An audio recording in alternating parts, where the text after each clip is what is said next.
I was sitting at my cluttered desk in my flat in Bristol, sorting through piles of tax forms and receipts.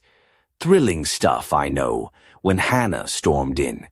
You could tell right away something was off by the way she dumped her handbag onto the sofa, like it was a sack of bricks. After 5 years together, you learn the subtle signals. "Rough day?" I asked, trying to keep my tone light. She didn't answer at first, just made her way to the kitchen and poured herself a generous glass of red wine. That was sign number 2, by the way. Never underestimate the power of a full glass. Finally, she muttered, "Tom got the promotion." I swallowed. Tom. The guy from accounts, the one who's been lurking around the office like a friendly ghost for the past year. "I'm sorry, I know you wanted that." "Wanted it?" "No, Russell, I deserved it. I've been there 3 years longer than him." Her voice was flat, but the hurt was clear. I nodded, went back to my paperwork. Sometimes she just needed to vent. "Let's do something nice this weekend," she said, returning to the living room. "Take my mind off work." "Sure. Got somewhere in mind?" She shrugged. "Somewhere with atmosphere. Real atmosphere. None of that chain restaurant stuff." I raised an eyebrow.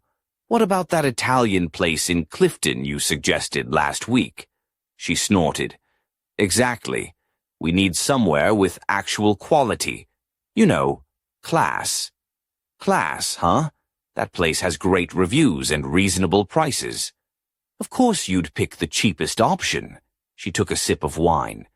"You've never understood quality. Remember when you thought that burger van was a brilliant business plan?" I put down my pen. "That was 8 years ago. I'm just saying your judgment hasn't always been reliable either, Hannah." She settled opposite me, crossing her legs. "Maybe if you'd gone to a proper university instead of settling for night classes, you'd have better instincts." I smiled thinly. "My night classes got me where I am now. Where you are now." She laughed, but it was cold. "You had to move back in with your parents at 25. 25, I echoed. "For 6 months while I got back on my feet." "Your car got repossessed. Who lets that happen?" I stood up, feeling a tightness in my chest, but steady hands. "You worked retail too, Hannah. Retail management, but still. Let's not pretend you've had a smooth ride either." She counted off on her fingers. "Face it, Russell, you're not exactly a prize. I've been patient with your history, with all of it." The room fell silent. She looked at me, waiting for the apology, the defense.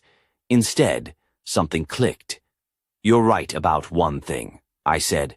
"I did fail at plenty of things, but my biggest failure was thinking you were worth building a life with someone who keeps a scorecard." She laughed, sharp and bitter. "Don't be dramatic. I'm just being honest." "No, for once you're being honest, too. This relationship, another failure on the list. But unlike the others, I'm fixing this one now. We're done." Her laughter faded. "What? You're really going to throw away 5 years over one argument?" "No. I'm ending 5 years of being your rehabilitation project. There's a difference." She stood frozen, waiting for me to soften, to explain. But I opened the door. "Hannah, please leave." She grabbed her bag and paused at the threshold. "You're going to regret this." "Honestly, I don't think I will." After she left, I closed the door and stood there a moment. Then I pulled out my phone and started changing everything. Netflix password, gym membership, building access. I texted her brother James. "Hannah and I have ended things. She has belongings here. Please arrange pickup this week." I blocked her on social media. She noticed immediately. Then I sat down on the sofa and felt it. The weight lifted. For the first time in months, I felt light, free from the constant reminder of who I'd been. The past was gone, and for once, so was the burden.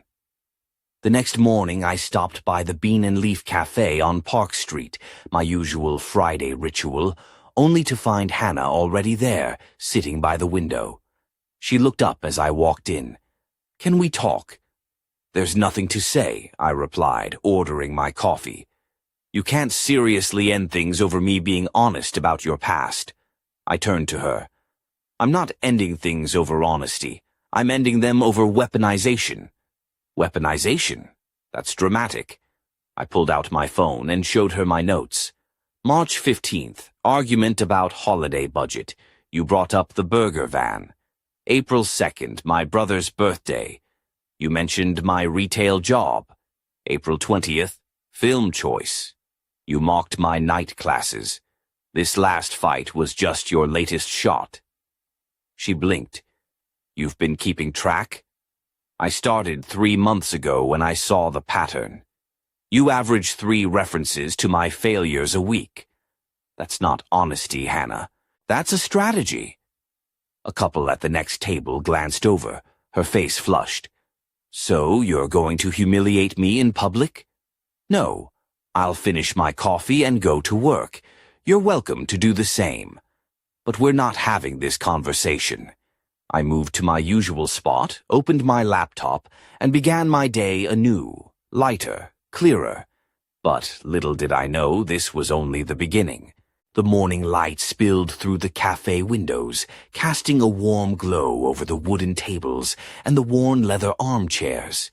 I sat there, nursing my black coffee, watching Hannah's silhouette fade out the door. The quiet hum of the bustling cafe felt different now, lighter somehow, like the air had shifted.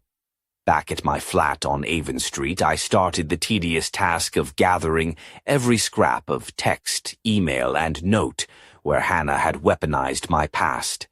I was meticulous. Each date, each cruel comment catalogued with the precision of a detective, building a case. January 14th. We need to save more because of your credit history. February 5th. I know all about taking the long way round, a jab at my night school courses. March 18th. Remember the burger van. Maybe don't quit your day job. The list grew, each one a little dagger. By lunchtime, I had 42 entries. 42 times she'd used my history against me like ammunition. I sent a detailed email to my friend Mark, a solicitor in Bath. Hypothetically, I typed, if someone wanted to prove emotional manipulation in a relationship, what evidence would hold up? Mark replied within the hour. Dates, direct quotes, witnesses. Written communication is golden. Are you building a case or just venting? I smiled to myself. Maybe both. Later, I went for a walk along the harbor, the Bristol docks buzzing with activity. Fishing boats bobbed gently, seagulls squawked overhead, and the salty air cleared my head. I ordered a sandwich from a food stall I'd always been curious about, but never tried. No one to judge my choice, no one to sneer at my taste or budget. I sat on a bench, savoring every bite, watching the tide pull in. An older man, probably in his late 60s, settled beside me. He wore a tweed cap and a weather jacket, his eyes twinkling. "Beautiful day, isn't it?" he said with a gentle smile. "It is," I replied. "You look like a man who's just figured something out." I chuckled. "That obvious, huh?" He nodded knowingly. "I'm a retired therapist. You learn to spot the moments when a person's world shifts." "What should I do with it?" I asked. "Hold on to the clarity. It doesn't always last, but the decision you make in that moment, that's the one that counts." He tipped his cap, rose, and disappeared into the crowd before I could respond. Walking back to the office, his words echoed in my mind. Clarity doesn't always last, but the decision should. That evening, my phone buzzed relentlessly. Messages from Hannah flooded in. "We need to talk like adults. You're being ridiculous." I called James. "He thinks you're overreacting." "Fine. Don't respond, but you owe me a conversation." "For years, Russell. For years, and you won't even talk to me." And then, "I'm coming over tomorrow." I ignored them all. At 9 p.m. I sent my only reply. You're welcome to collect your things Saturday between 10 a.m. and noon. James will be there. I won't. Saturday morning dawned gray and chilly. I left my flat early, heading to a new coffee shop in Clifton to avoid the usual haunts. For hours, I sifted through memories, receipts, and messages, building my narrative, my shield. When I returned home around midday, most of Hannah's belongings were gone. A note lay on the kitchen counter. "You're making a huge mistake. Call me when you're ready to talk like adults." I crumpled it and tossed it in the bin, feeling lighter still. Later, a knock at the door startled me. James, her brother, stood there holding a six-pack of beer. "Mind if I come in?" he asked. I nodded and grabbed 2 bottles from the fridge. "Look," James began, taking a swig. "I know Hannah can be intense, but don't you think you're overreacting? Every couple fights." I raised an eyebrow. "Remember Thanksgiving at your parents'?" He grimaced. "Yeah, your mom asked what you did for work." Before I could answer, Hannah filled the room with my journey, I said. "She made me the punchline." James sighed. "She talks about you all the time, but only the version who failed. She never sees the one who got back up." I showed him my notes. He scrolled through, eyes widening. "This is worse than I thought. Because she keeps it private, uses it as ammo when she wants to win." James finished his beer. "I'll talk to her." "Don't. This isn't about her changing. It's about me finally seeing the pattern." After he left, I cooked myself a proper dinner, roast chicken with vegetables and rice, ate at the table, no distractions, just the quiet comfort of my own company. Later that night, I found an old journal from the year the burger van folded. The pages were filled with hopeful notes, menu ideas, supply costs, location scouting. The handwriting grew messy toward the end, the stress showing in every scrawl. On the last page I'd written, "Failed but learned. Need better planning. Need backup plans. This isn't the end unless I let it be." I closed the book with a tired smile. Hannah had seen only the failure. I'd seen the lessons. And for the first time in years, I was ready to move forward. But as I turned off the light, a message popped up on my phone, a cryptic text from an unknown number. "Be careful who you trust, Russell. Not everyone wants you to win." The night suddenly felt colder. The text blinked on my phone screen like a warning flare. "Be careful who you trust, Russell. Not everyone wants you to win." I stared at it, thumb hovering over the screen, but I didn't reply. Who could it be? Hannah? James? Some random prank? Either way, it unsettled me more than I cared to admit. I shoved the phone into my pocket and headed out for my usual Monday morning run. The streets of Clifton were still quiet, damp with overnight rain, the scent of freshly brewed espresso wafting from the cafes just opening their doors. My trainers hit the pavement with a steady rhythm.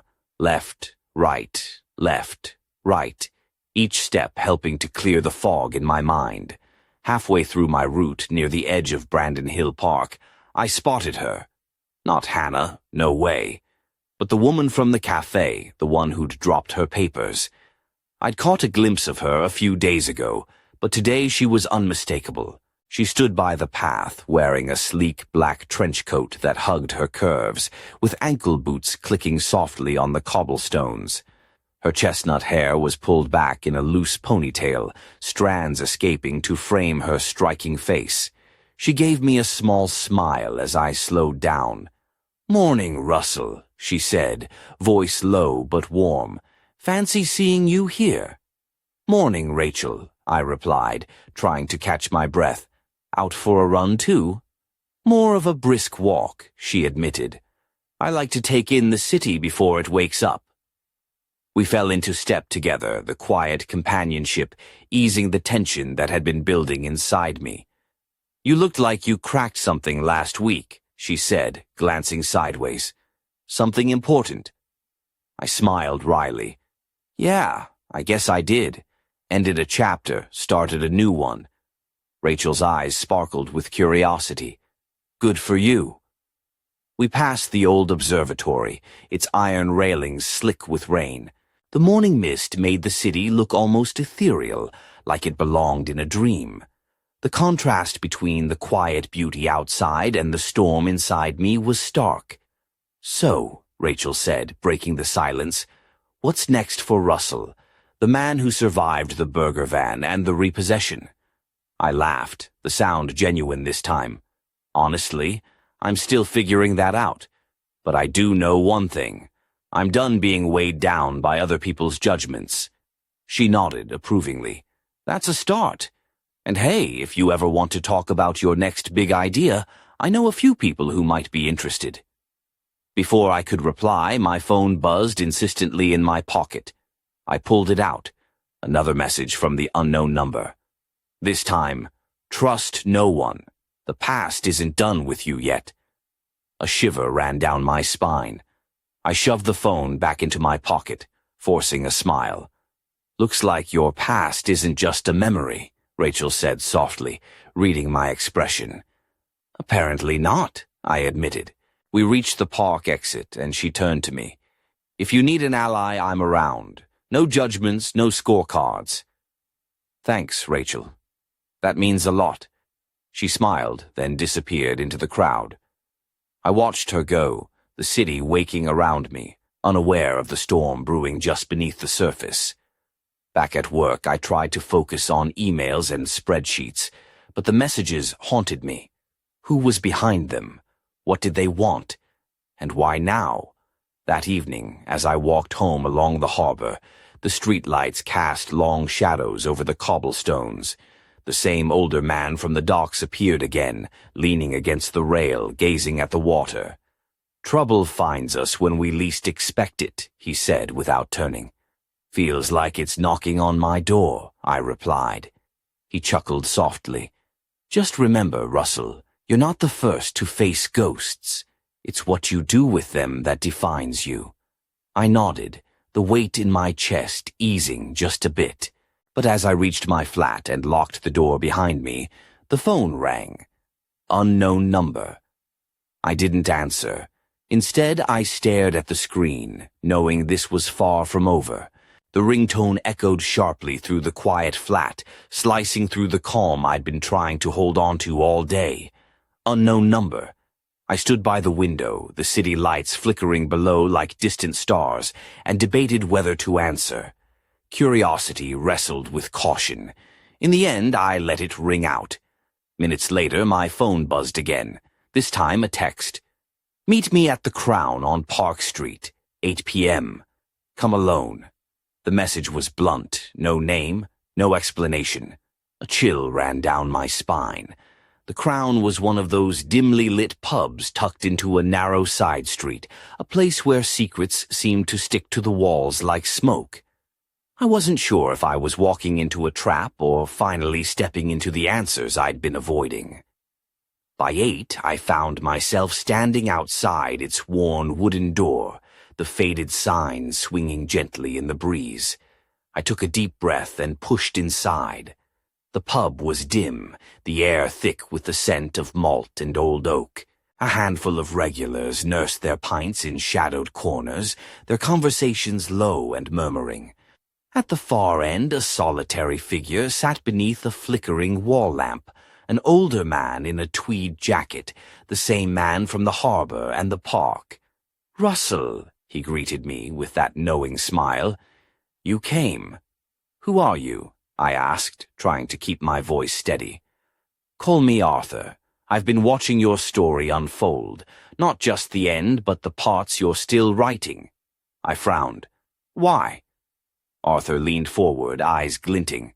"Because sometimes the past isn't done with us, and sometimes the people who seem to want to help have their own reasons."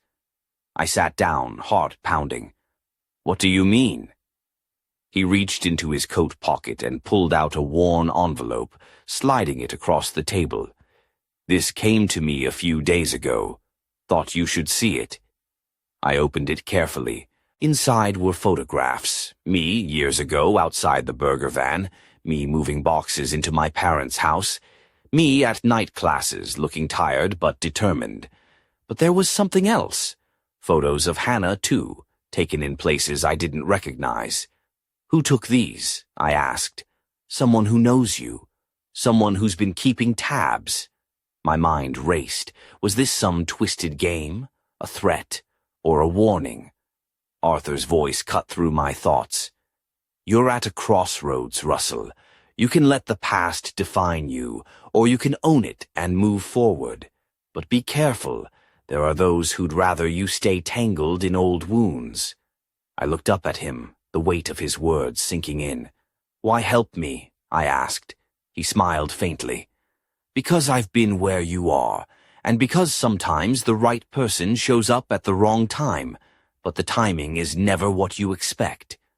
Before I could ask more, the pub door creaked open.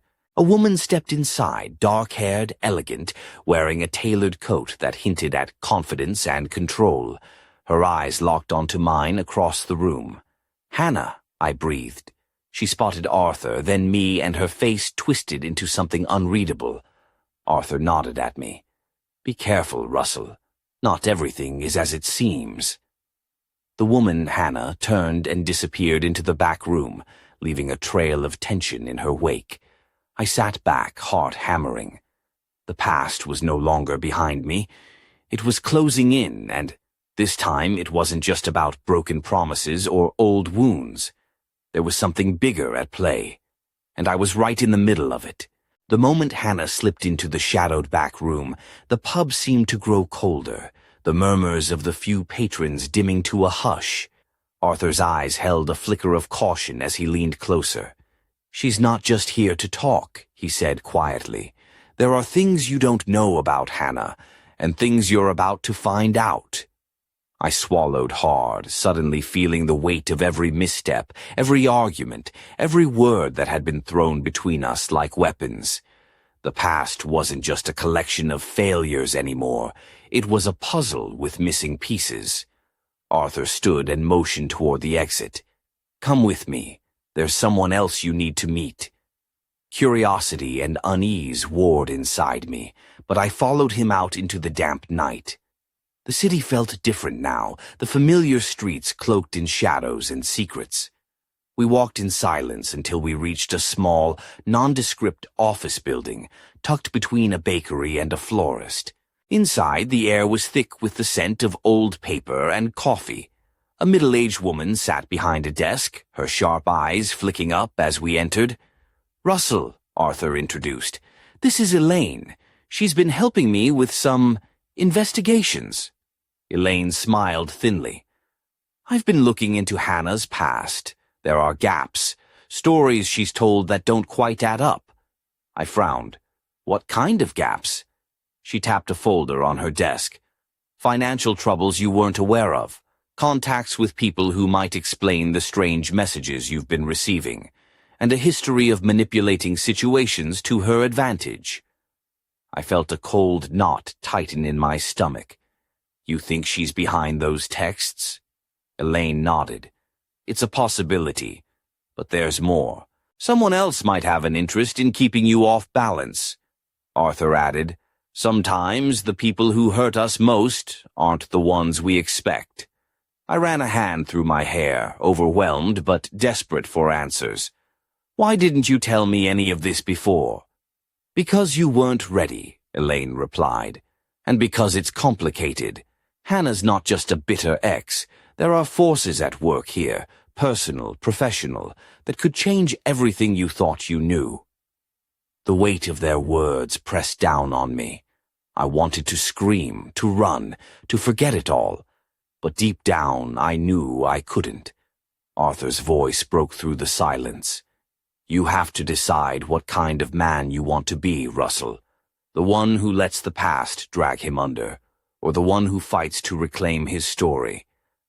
I looked at the two of them, my unexpected allies in this unfolding storm, and felt a flicker of something I hadn't felt in a long time. Hope. But just as I was about to ask my next question, the office door creaked open. A shadow slipped inside, tall, familiar. Tom, the man who'd gotten the promotion Hannah wanted. His smile was polite but cold. "Russell, fancy seeing you here." The room tightened. The game was changing, and the stakes were higher than ever. Tom's eyes flicked between me and the others, a faint smirk tugging at the corner of his mouth, like he already knew more than he was letting on. The casual confidence he wore was the kind that made you want to punch a wall, or maybe just punch him. "Well, this is unexpected," he said smoothly, stepping further into the room. "I hear you've been digging into things. Dangerous territory, Russell." I clenched my jaw. "What do you want, Tom?" He chuckled, the sound sharp and hollow. "Want? Nothing personal, just business. And sometimes business means making sure people don't step on the wrong toes." Elaine narrowed her eyes. "You're involved in this, aren't you? The messages, the photos." Tom held up his hands in mock surrender. "Photos, messages. You've got me all wrong. I'm just the guy who got the promotion, the one who's been quietly watching." "Quietly watching?" I echoed. "More like waiting for the perfect moment to stab me in the back." He shrugged. "Everyone's got secrets, Russell. Yours just happened to be more entertaining." Arthur stepped forward, voice low but firm. "This isn't just office politics. There's a pattern here, and it's bigger than you." Tom's smile faded for a split second, replaced by something colder. "You don't know what you're dealing with." I looked at him, at the smug, polished man who'd swooped in and taken what was meant for me, and suddenly, all the frustration, the betrayal, the years of feeling small, surged up. "You think I'm done?" I said, voice rising. "You think I'm going to let you and Hannah rewrite my story?" Tom's eyes glinted. "You're already a footnote, Russell. Just accept it." The room went tense, and for a moment I felt like the entire world was watching, waiting to see if I'd crumble or fight back. "I'm not a footnote," I said, voice steady now. "I'm the author." Without another word, I turned and strode out, leaving Tom and the others behind. The cool night air hit me like a splash of cold water, waking me up. Walking back toward the harbor, I thought about everything. Hannah's betrayals, the cryptic messages, Tom's veiled threats. It was like I'd stepped into a thriller I hadn't auditioned for, and the script kept changing. At the water's edge, I pulled out my phone. A text from Rachel. "Coffee tomorrow. I think you'll want to hear what I found." I smiled, grateful for the lifeline, but as I looked out over the dark, restless water, I couldn't shake the feeling that the worst was yet to come. The next morning I met Rachel at a small cafe tucked away on Baldwin Street. She was already there when I arrived, sitting by the window in a soft cream blouse that fluttered slightly as she moved. Her dark hair cascaded over one shoulder, and there was a quiet intensity in her hazel eyes that made it clear she wasn't just here for a casual chat. "Thanks for coming," she said, smiling but serious. "I've been digging into Hannah's background, like you asked." I took a seat, leaning forward. "What did you find?" Rachel pulled out her tablet and swiped through a series of documents and photos. "There's more to Hannah than you know. She's been involved with some pretty shady characters, people with ties to corporate espionage, fraud, even blackmail." I blinked. "That can't be right, Hannah. She's never struck me as that kind of person." "People wear masks, Russell," she said softly, "and sometimes the ones closest to us hide the darkest secrets." I thought about Hannah's sharp eyes, the way she'd kept score like it was a game, the cryptic messages and the photos Arthur had shown me. Pieces were falling into place, but the picture was darker than I'd imagined. Rachel continued, "I found emails between her and a man named Victor Gray. He's a fixer, someone who cleans up messy situations for powerful clients. She's been working with him for years." Victor Gray. The name sent a ripple through me. It sounded like a villain out of a spy novel, not someone connected to my ex-girlfriend. "Why would she want to keep tabs on me?" I asked. "Control," Rachel said bluntly. "And maybe more. People like Victor don't get involved for free. There's always a price." I ran a hand through my hair, feeling the tension build. "What do we do now?" Rachel's eyes met mine, steady and unwavering. "We gather evidence. We find out what Hannah and Victor are planning, and we stop it before it's too late." I nodded, a flicker of determination lighting inside me. For the first time since this all started, I felt like I had a real shot at taking back my life. Later that day, I sat at my desk, poring over emails and notes, trying to connect the dots. Hannah's past was no longer just a weight on my heart. It was a puzzle with dangerous stakes. Suddenly, my phone buzzed. A message from an unknown number. "You're closer than you think. Watch your back." I stared at the screen, heart pounding. The game was escalating, and there was no turning back now. That evening, the city was cloaked in a thick fog that blurred the streetlights into glowing orbs, casting long shadows down the narrow alleys. I found myself pacing the worn wooden floorboards of my flat, the weight of the day's discoveries pressing down like a storm about to break. Rachel's words echoed in my mind: control, manipulation, dangerous alliances, and I wondered just how deep this rabbit hole went. My phone buzzed again. Another message from the unknown number. "Meet me where the past began. Midnight. Alone." The words sent a shiver through me. Where the past began. I thought about the burger van, my first real failure, and the moment everything started to unravel with Hannah. That cramped little spot near College Green, where I'd poured my heart and savings into a dream that had burnt out too fast. Midnight found me standing outside the rusted metal shutter of the old burger van site. The street was deserted, the only sound the distant hum of the city. I pulled my jacket tighter against the chill and scanned the shadows. A figure emerged, slim, cloaked in a dark coat, face hidden beneath a hood. My heart raced. "You came," the voice whispered. I stepped forward. "Who are you?" The figure pulled back the hood, revealing a woman with sharp features and piercing blue eyes. "Call me Lily," she said. "I was once close to Hannah, closer than you know." I stared, trying to process the sudden turn. "She's been playing a dangerous game," Lily continued, "and you're caught in the middle." My mind reeled. "Why tell me this now?" "Because you deserve the truth. And because if you don't act, things will get worse." She handed me a small envelope. Inside were documents, bank statements, contracts, messages, proof of Hannah's dealings with Victor Gray and others. "Why should I trust you?" I asked. Lily smiled faintly. "You don't have to. But if you want to stop her, you'll need allies." Before I could respond, a noise behind us made us both jump. Shadows moved in the fog, footsteps approaching fast. "Go," Lily hissed, pulling me into the alley. "We'll talk again. Be careful, Russell."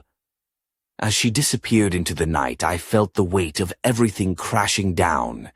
The past wasn't just a memory. It was a trap, and I was running out of time. I looked at the documents again, the faces and names blurring in the dim light. The stakes were higher than I'd ever imagined, and the next move was mine. The documents felt heavy in my hands as I hurried back to my flat, the fog swallowing the city around me like a living thing. Inside, I spread the papers across my kitchen table, the dim overhead light flickering as if urging me to see the truth hidden in the shadows. Bank accounts moving millions, secret meetings in anonymous locations, messages laced with threats and promises. Hannah's world was a far cry from the woman I'd once known, the woman whose sharp words had bitten deeper than any knife. My phone buzzed, a message from Rachel. "Meet me at the Bell Tower, 7 p.m. I found something." The bell tower was a historic pub nestled in a quiet corner of the city, its brick walls worn by centuries of stories. I arrived early, nerves jangling like the clinking of glasses inside. Rachel was already there, her eyes scanning the room as she sipped a dark ale. She looked up as I approached, her expression grave.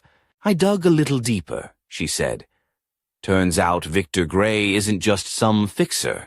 He's connected to a network that thrives on control and secrets, and Hannah's involvement runs deeper than we thought."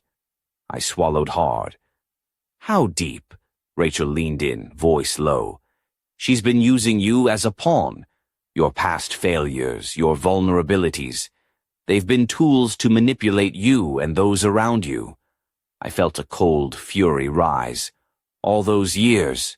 Used," Rachel said simply.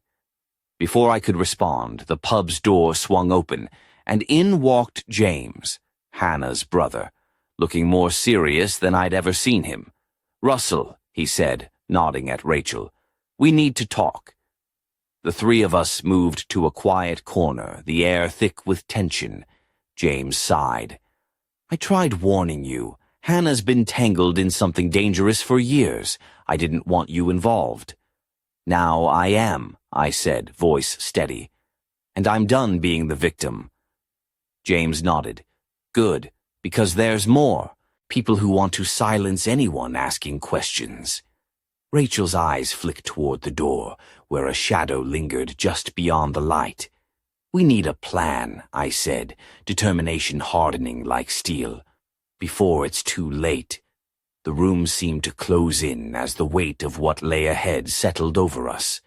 Outside, the city pulsed with life, oblivious to the storm gathering in its heart. And somewhere in the dark, Hannah was watching, waiting. The game was far from over.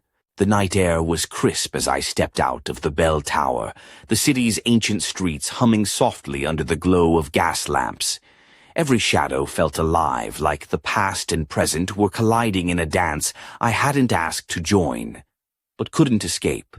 Rachel and James's words echoed in my mind, a warning and a promise wrapped in one. The game was far from over. Back in my flat, I paced, the envelope of evidence lying open on the coffee table. Each paper felt like a thread, pulling me deeper into a web I didn't want to be tangled in. But now I had no choice. This was my story to write, my truth to reclaim.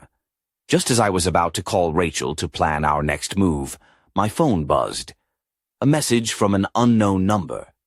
"You think you're ready? The real test starts now. Watch your back, Russell." A cold shiver ran down my spine.